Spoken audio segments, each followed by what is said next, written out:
Hello student, आज की video में हम स्टार्ट करने वाले हैं कुछ इंपॉर्टेंट रूल्स जो हमको पता होने चाहिए वोल्टेज सोर्स और करंट सोर्स से रिलेटेड, जिससे हम जो है कभी भी इक्विवेलेंट सर्किट को या फिर जो हमारा कॉम्प्लेक्स नेटवर्क को सोल्व करके एक स्मॉल नेटवर्क में कन्वर्ट कर सके। कैसे?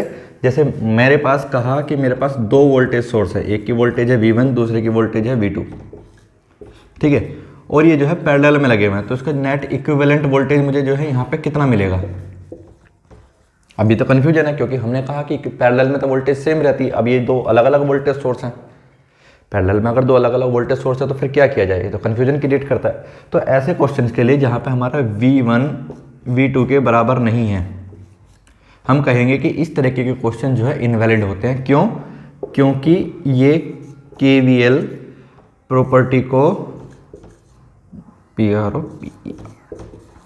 प्रॉपर्टी को वायलेट करते हैं, ये उल्लंघन करते हैं केवीएल प्रॉपर्टी का। ठीक है, केवीएल प्रॉपर्टी क्या कहती है हमारी कि जो पैरेलल में वोल्टेज है हमारी वो सेम रहेगी। पैरेलल में अगर वोल्टेज सेम रहेगी, पैरेलल में वोल्टेज सेम कैसे रहेगी कि मैंने अगर यहाँ पे एक 9 वोल्ट की बैटरी लगाई है और उसके साथ पैरेलल में रेजिस्टेंस लगाया है 10 ओम का, यहाँ पे रेजिस्टेंस लगाया है 2 ओम का और एक ये रेजिस्टेंस लगाया है 100 ओम का। ठीक है, तो जितनी वोल्टेज इसके अक्रॉस रहेगी उतनी ही वोल्टेज यहाँ पे रहेगी, उतनी ही वोल्टेज यहाँ पे रहेगी। क्यों रहेगी? क्योंकि इनके बीच में कोई भी वोल्टेज ड्रॉप नहीं है, किसी भी तरीके का कोई भी एलिमेंट नहीं लगा हुआ है। अगर कोई भी एलिमेंट नहीं लगा हुआ तो पैरेलल में वोल्टेज सेम रहती है। तो 9 वोल्ट की वोल्टेज मुझे जो है इसके अक्रॉस देखने के लिए मिलेगी, 9 वोल्ट की वोल्टेज ही मुझे यहाँ 2 ओम के अक्रॉस देखने के लिए मिलेगी और 9 वोल्ट की वोल्टेज ही मुझे जो है 100 ओम के अक्रॉस देखने के लिए मिलेगी। ठीक है, इतना क्लियर है? ठीक है, अगर ऐसा है तो अगर मेरे पास दो पैरेलल में वोल्टेज सोर्स आते हैं तो मैं कहूँगा अलग अलग वैल्यू के होंगे अगर, तो हम कहेंगे कि ये केवीएल प्रॉपर्टी को वायलेट्स करते हैं, इसलिए ये जो है कंडीशन ही इनवैलिड है। क्या हो अगर हमारे पास वोल्टेज सोर्स दोनों सेम वैल्यू के हों, अगर हमारा V1 V2 के बराबर हो तो फिर ये एक ही वोल्टेज सोर्स की तरह काम करेगा, जिसकी वैल्यू होगी V1 = V2 = जो भी इसकी वैल्यू हो। ठीक है, तब ये एक ही सोर्स की तरह काम करेगा, तब भी वोल्टेज डबल नहीं होंगी। ठीक है, तो यहाँ पे एक चीज़ आपको ध्यान रखनी है कि केवीएल में जो है क्या कहता है हमारा कि हमारे जो पैरेलल में वोल्टेज है वो सेम रहती है। तो अगर कभी भी दो पैरेलल बैटरी आप आपस में पैरेलल में कनेक्ट करते हैं तो वो केवीएल प्रॉपर्टी को वायलेट्स करती हैं और ये कंडीशन कभी भी ट्रू नहीं हो सकती। कभी भी ट्रू नहीं होगी तो मतलब क्या हुआ, हम इस तरीके के क्वेश्चन को सोल्व नहीं कर सकते और इसकी कंडीशन भी इनवैलिड आएगी। इनवैलिड आने के पीछे रीजन यही है कि आपस में शॉर्ट हो जाएंगे, क्योंकि इनका इंटरनल रेजिस्टेंस तो जीरो है ही, आपस में शॉर्ट हो जाएंगी तो करंट इनके अंदर ही सर्कुलेट होता रहेगा और एक हाई करंट इसमें फ्लो होगी और इसमें स्पार्किंग हमको देखने के लिए मिलेगी। ठीक है, ऐसे ही हमारी एक कंडीशन आती है कि हमारे अगर दो करंट सोर्स सीरीज में आ जाएं, दूसरी कंडीशन क्या होगी कि हमारे दो करंट सोर्स, एक करंट सोर्स I1 दूसरी करंट सोर्स I2, यहाँ पे हमारा हम बोल रहे हैं कि हमारा I1 जो है I2 के बराबर नहीं है। कैसे नहीं है कि मैंने कहा I1 की वैल्यू हो गई मेरी 4 एम्पेयर, I2 की वैल्यू हो गई 5 एम्पेयर, हम कुछ भी वैल्यू रख सकते हैं, तो भी ये कंडीशन क्या है, वायलेट्स करती है किसको? KCL प्रॉपर्टी को। किरचॉफ का जो करंट लॉ है, जो फर्स्ट लॉ है, उसको वायलेट करती है, उसका उल्लंघन करती है। इसलिए हम कहेंगे कि कभी भी सीरीज में किसी भी एक ब्रांच के अंदर दो करंट फ्लो नहीं कर सकते। अगर हमने अभी तक जितने भी नेटवर्क सर्किट सोल्व किए होंगे उसमें आप सब देखेंगे कि हमेशा जितने भी ब्रांचेज हैं सभी ब्रांच में एक ही करंट फ्लो करता है। कभी भी ऐसा नहीं होगा कि एक ब्रांच के अंदर दो अलग अलग वैल्यू के करंट फ्लो कर रहे हैं। ठीक है, तो अगर मैं कहूँ कि मेरे पास सीरीज में जो है दो अलग अलग वैल्यू के करंट सोर्स लगे हुए हैं, इसका मतलब है कि ये कंडीशन ट्रू कभी नहीं होगी, ऐसी सिचुएशन कभी नहीं बनेगी। ठीक है, ऐसी सिचुएशन नहीं बनेगी तो हम इस कंडीशन को वायलेट्स करेंगे और कहेंगे कि ये जो है पॉसिबल नहीं है इसको सोल्व करना। क्यों पॉसिबल नहीं है? क्योंकि दो करंट सोर्स कभी भी सीरीज में नहीं हो सकते। ठीक है, कभी कभी क्वेश्चन ऐसे दे दिया जाता है कि जहाँ पर दो करंट सोर्स आपको सीरीज में दिए होंगे और ऑप्शन दिया होगा, ठीक है, जिसमें से एक ऑप्शन होगा नन ऑफ द अबव या फिर 0 या फिर नॉट डिफाइंड। ठीक है, उसमें आपको ध्यान रखना है कि ये पॉसिबल नहीं है तो आप नन लगाएंगे या फिर नॉट डिफाइंड लगाएंगे, जो भी। ठीक है, कोई भी लेकिन जो है न्यूमेरिक वैल्यूज़ को टिक नहीं करेंगे क्योंकि इसमें गड़बड़ होने के चांसेस बहुत ज़्यादा हैं। अब बात करते हैं अलग रूल्स की। रूल नंबर 3 हमारा जो है, रूल नंबर 3 कहता है कि हमारे पास 2 वोल्ट बैटरी अगर सीरीज में लगी हुई है तो क्या होगा। ये मेरी बैटरी V1 है, ये मेरी बैटरी V2 है। अगर मेरे पास दो बैटरी सीरीज में लगी हुई है तो इसका इक्विवेलेंट जो हमें बनेगा, इक्विवेलेंट बनेगा V1 प्लस V2।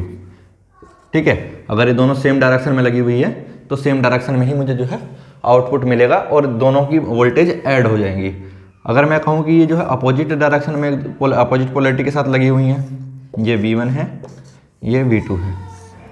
अब क्या हो कि मैंने जो है दो बैटरी लगाई हुई है अपोजिट पोलैरिटी के साथ, तो मुझे आउटपुट में क्या मिलेगा? आउटपुट में मिलेगा, पहले तो ये देखना पड़ेगा मुझे कि यह V1 बड़ा है या V2 बड़ा है। अगर मेरा V1 वोल्टेज ज़्यादा बड़ी है V2 के कंपैरिजन में, तो मुझे जो है आउटपुट पे पोलैरिटी मिलेगी V1 वाली और आउटपुट वोल्टेज मिलेगी V1 माइनस V2।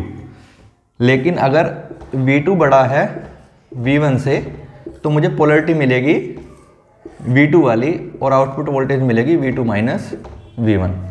ठीक है, अगर V2 मेरी ज़्यादा है तो मुझे जो आउटपुट वोल्टेज V2 वाली मिलेगी। ठीक है, और नेट आउटपुट वोल्टेज मिलेगी मुझे V2 माइनस V1।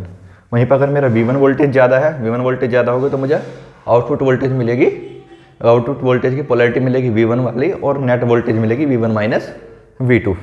ठीक है, इतना क्लियर है तो अच्छी बात है। ठीक है, इसको आप नोट करते रहिएगा और ये जो है रूल्स याद रखने जरूरी हैं। इस पर जो है एक एक नंबर के क्वेश्चन बहुत बार आते हैं, इतनी बार आते हैं यार क्या ही बताया जाए। ठीक है, लगभग हर बार तो पूछ ही लिया जाता है, कभी सेपरेट क्वेश्चन नहीं बना तो किसी क्वेश्चन का सब पार्ट बन के ही आ जाता है, लेकिन आता ज़रूर है। इसके अलावा एक चीज़ और है कि अगर मेरे पास एक वोल्टेज सोर्स के साथ पैरेलल में रेजिस्टेंस लगा हुआ है तो क्या आउटपुट वोल्टेज पे कुछ फ़र्क पड़ेगा? यहाँ पे मेरी वोल्टेज है V, इसको Vx बोल देते हैं, तो क्या आउटपुट वोल्टेज पे कुछ फ़र्क पड़ेगा? जी नहीं, पैरेलल में वोल्टेज सेम होती है, हमने पहले ही कहा था। तो मेरी जो आउटपुट वोल्टेज होगी वो भी मुझे अभी भी Vx ही मिलेगी, इसमें कोई भी वोल्टेज ड्रॉप नहीं होगा।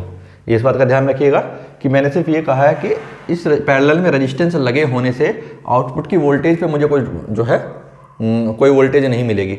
लेकिन अगर कंडीशन ये है कि रेजिस्टेंस जो है जीरो नहीं होना चाहिए। क्यों? क्योंकि अगर ये रेजिस्टेंस जीरो हुआ, अगर ये रेजिस्टेंस जीरो होता है, इसका मतलब क्या हुआ? रेजिस्टेंस जीरो होने का मतलब है कि ये शॉर्ट सर्किट हो गया। अगर ये शॉर्ट सर्किट हो गया एक बार भी, तो शॉर्ट सर्किट होने पे क्या होगा? ये R not equals to zero. लेकिन अगर रेजिस्टेंस जीरो हो गया तो शॉर्ट सर्किट होने पे वोल्टेज जीरो मिलती है आउटपुट पे, क्योंकि कभी भी शॉर्ट हो गया तो मतलब हमारी बैटरी शॉर्ट हो गई। बैटरी शॉर्ट होने पे क्या होगा? शॉर्ट सर्किट के केस में सिंपल सा रूल है कि हमारी जो वोल्टेज है हमको जीरो मिलती है। ठीक है, ओपन सर्किट के केस में करंट जीरो रहती है, शॉर्ट सर्किट के केस में हमारी वोल्टेज जीरो रहती है। इस चीज़ को लिख लीजिएगा, शॉर्ट सर्किट के केस में हमारी वोल्टेज जीरो और ओपन सर्किट के केस में हमारी करंट जीरो हो जाती है। ठीक है, और ये जो कंडीशन है, ये सारी चीज़ें जो है लो वोल्टेज के लिए हैं। जो अल्ट्रा हाई वोल्टेज है, जब हम पावर सिस्टम में पढ़ेंगे उसमें अलग अलग कंडीशन बनती है। ओपन सर्किट होने के बाद भी स्पार्किंग होती है अगर, तो उसमें जो है करंट फ्लो होती है। तब अगर आप कहें कि सर ऐसा तो हमने पावर सिस्टम में तो ये पढ़ा है, ठीक है, तो मैं बता रहा हूँ कि इसके लिए कंडीशन क्या है कि हमारा सिस्टम लीनियर होना चाहिए। हम जो है लो फ्रीक्वेंसी की बात कर रहे हैं और अल्ट्रा हाई वोल्टेज की बात हम नहीं कर रहे हैं। ठीक है, उस केस में है। उसके बाद जब हम पावर सिस्टम पढ़ेंगे तो उसमें स्पेशल कंडीशन क्या हो सकती है, क्या एक्सेप्शंस बनते हैं, वो सारी चीज़ें हम पावर सिस्टम में डिस्कस करेंगे। लेकिन अभी के लिए जो हम नॉर्मल वोल्टेज रेटिंग यूज करते हैं 220 वोल्ट, 440 वोल्ट, इनफैक्ट 11 kV तक के लिए भी जो है यही कंडीशन रहेगी। और फ्रीक्वेंसी हमारी लो होनी चाहिए। लो फ्रीक्वेंसी के लिए हम यहाँ पर बात करें, मेगाहर्ट्ज गीगाहर्ट्ज की फ्रीक्वेंसी के लिए बात नहीं कर रहे हैं। ठीक है, ये चीज़ हो गई क्लियर। इसके अलावा जो चीज़ आपको ध्यान रखनी है वो है करंट सोर्स अगर पैरेलल में आ जाए तो। करंट सोर्स सीरीज में तो डिफरेंट करंट सोर्स सीरीज में तो पॉसिबल है नहीं, लेकिन क्या डिफरेंट करंट सोर्स पैरेलल में भी पॉसिबल नहीं है? इसको चेक करते हैं। अगर हमारे पास एक करंट सोर्स ये है, दूसरा करंट सोर्स ये है, प्रॉपर्टी हमने कितनी बता दी थी? शायद 4 बता दी थी। ये है 5वीं, ये करंट I1, ये करंट I2। ठीक है, तो मुझे नेट आउटपुट करंट कितना मिलेगी? नेट आउटपुट करंट मिलेगी मुझे, दोनों के करंट की डायरेक्शन सेम ही है, सेम डायरेक्शन है, तो मुझे क्या मिलेगा? Output current I1 plus I2। और पोलैरिटी दोनों की करंट की डायरेक्शन उसी साइड में रहेगी जिस डायरेक्शन में हमारे दोनों सोर्स लगे हुए हैं। ठीक है, लेकिन क्या हो अगर इसमें से कोई सा एक सोर्स अपोजिट डायरेक्शन में लगा हुआ हो? अपोजिट डायरेक्शन में कैसे? ये हो गया, ये मेरा I1, ये मेरा I2। ठीक है, अब यहाँ पे मेरे जो है दोनों करंट सोर्स अलग अलग डायरेक्शन में है, तो मुझे जो नेट आउटपुट करंट मिलेगी वो मिलेगी, अगर मेरी I1 की वैल्यू ज़्यादा है तो मुझे मिलेगा I1 minus I2 if I1 greater than I2, और ये मिलेगा I2 माइनस I1 कब, if I2 greater than I1। ठीक है, इतना क्लियर है कि हमें जो है करंट सोर्स अगर अपोजिट पोलैरिटी के साथ लगे हुए हैं एक साथ, सॉरी सीरीज में तो पॉसिबल ही नहीं है, मैं क्या बता रहा हूँ, सॉरी माय मिस्टेक, ये मुझे पैरेलल में लगाने थे। अगर ये पैरेलल में लगे हैं, कंफ्यूज हो गया बैटरी के साथ, मेरी करंट I1, ये मेरी करंट I2। सीरीज में तो हमने पहले ही एक बार डिस्कस कर लिया था, मैं माफ़ी चाहूँगा इस बारे में कि मैं थोड़ा भटक गया, कि हम पहले बैटरी के बारे में डिस्कस कर रहे थे तो उस वजह से थोड़ा कन्फ्यूजन हो गया। ठीक है, अगर मेरा I1 I2 आपस में पैरेलल में लगे हैं तो मेरे net current I1 plus I2 मिलेगी, और अगर मेरे जो है अपोजिट पोलैरिटी के साथ कनेक्टेड हैं I1 और I2, तो मुझे आउटपुट करंट मिलेगा I1 माइनस I2 कब, ये मेरा I1 बड़ा होगा I2 से, और I2 माइनस I1 मिलेगा कब मिलेगा, ये मेरा I2 ज़्यादा होगा I1 से। ठीक है, इतना क्लियर है, इसमें तो कुछ ज़्यादा रॉकेट साइंस है नहीं। ठीक है, इसके अलावा अगर हमारे पास एक वोल्टेज सोर्स और एक करंट सोर्स कभी भी सीरीज में लगे हुए हैं, तो मैं इस चीज़ को भी डिस्कस कर लेते हैं कि हमारे साथ एक वोल्टेज सोर्स है, एक करंट सोर्स है, दोनों अगर सीरीज में लगे हैं तो हमारी जो है क्या कंडीशन बनेगी, देख लेते हैं। ये मेरा पॉइंट नंबर 7 कि मेरे पास एक वोल्टेज सोर्स है, एक करंट सोर्स है, ये मेरी करंट I1 है, ये मेरी वोल्टेज V1 है, तो मेरा नेट इक्विवेलेंट सर्किट क्या बनेगा। अगर मेरे पास एक वोल्टेज सोर्स और एक करंट सोर्स सीरीज में लगे हुए हैं तो मुझे पता है कि किसी भी ब्रांच में करंट उतनी ही रहेगी जितना मेरा करंट सोर्स रहेगा, तो ये मेरा इक्विवेलेंट बनेगा करंट सोर्स के। ये क्वेश्चन बहुत बार जो है RRB जेईई के एग्जाम में या फिर UPPCL जेईई के एग्जाम में पूछा गया है कि हमारे पास अगर दो सोर्सेज हैं, एक वोल्टेज सोर्स है, एक करंट सोर्स, और दोनों मैंने सीरीज में लगाए हुए हैं, तो मेरा इक्विवेलेंट जो है क्या निकल के आएगा। इक्विवेलेंट है मेरा सिर्फ सिंगल करंट सोर्स जिसकी वैल्यू होगी I1। ठीक है, सेम ऐसे ही अगर मेरा वोल्टेज सोर्स और करंट सोर्स, ये मेरा V1, ये मेरा I1, ये पैरेलल में लगे होंगे तो मेरा इक्विवेलेंट निकल के आएगा क्या, इक्विवेलेंट निकल के आएगा मेरा सिर्फ voltage source V1। Equivalent voltage source निकल के क्यों आएगा, क्योंकि इसका इंटरनल रेजिस्टेंस 0 है, तो सारी करंट जो है इधर से पास हो जाएगी, और इसका इंटरनल रेजिस्टेंस हाई है, आइडियली इनफाइनाइट है, तो इधर कोई वोल्टेज जो है, इधर कोई करंट जाएगी नहीं, सारी की सारी मेरी वोल्टेज जो है आउटपुट पे दिखाई देगी। वैसे भी पैरेलल में तो वोल्टेज सेम ही रहती है। ठीक है, तो ये हमारी कुछ प्रॉपर्टीज़ है, 8 प्रॉपर्टीज़, ये जो है ज़रूरी है इक्विवेलेंट सर्किट को सिंप्लीफाई करने के लिए, और ये प्रॉपर्टीज़ आपको ध्यान रखनी है। इस पर बेस्ड जो है एक नंबर के क्वेश्चन बहुत बार जो है लैंग्वेज में पूछ लिए जाते हैं, कि आपसे पूछ लिया कि बताइए दो मेरे वोल्टेज सोर्स सीरीज में लगे हैं, एक पैरेलल में लगा है, तो मेरी नेट इक्विवेलेंट वोल्टेज क्या बनेगी। ठीक है, इस तरीके के क्वेश्चन जो है कभी कभी जो बड़ा कॉम्प्लेक्स सर्किट होता है उसको जो है सोल्व करने के लिए, उसको आसान बनाने के लिए भी यूज़ में किया जाता है, जिससे हम क्वेश्चन को आसानी से समझ सकें। इस पर हम बेस्ड क्वेश्चन करेंगे अभी, जब आगे पहले इक्विवेलेंट रेजिस्टेंस देखेंगे, स्टार डेल्टा कनेक्शन देखेंगे, उसके अंदर ये प्रॉपर्टीज़ हमारी यूज़ होंगी। इसलिए जो है आपको जो है ये याद रखनी है कि किस तरीके से ये जो प्रॉपर्टीज़ हमारी कहाँ पे हम यूज कर रहे हैं, जिससे हमारा सिस्टम जो है आसान हो सके, हमारी कैलकुलेशन हमारे लिए आसान हो सके। ठीक है, बाकी मिलते हैं अगली वीडियो में।